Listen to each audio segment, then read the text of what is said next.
Assalamualaikum, Doktor Ayke. Жатасыз анан. Аппара экен. Чаңкалап жатасыз. Ато.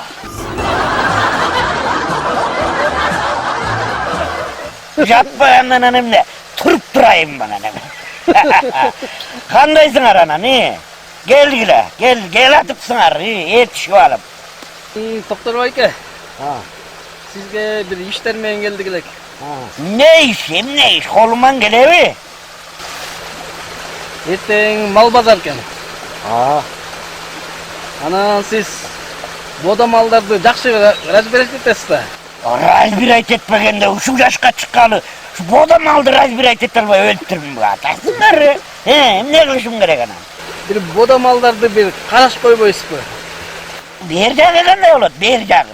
Эми Доктор Айке, ал жагын эми разы кылабыз. Жакшы, кенен разы болот ал. Разычылыкты билгисеңиз. Балды. Эми мындай, инилерим, Кенжебек.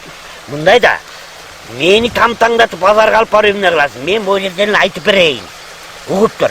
Базарга барасыңар жакшынакай. Базарга барып эле киресиңер.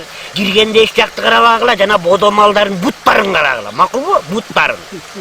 Жакшылап карасаңар, момундай тегерек бут болот, Тегерек момундай бүтүн бут. Ошону жылкы деп коет.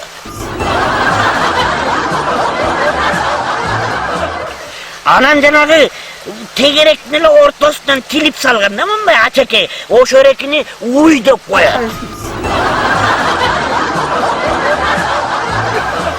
Байке, Доктор Айке, аны биз семиздин арыгын тамдап бергиле деп айтып атабыз сизге.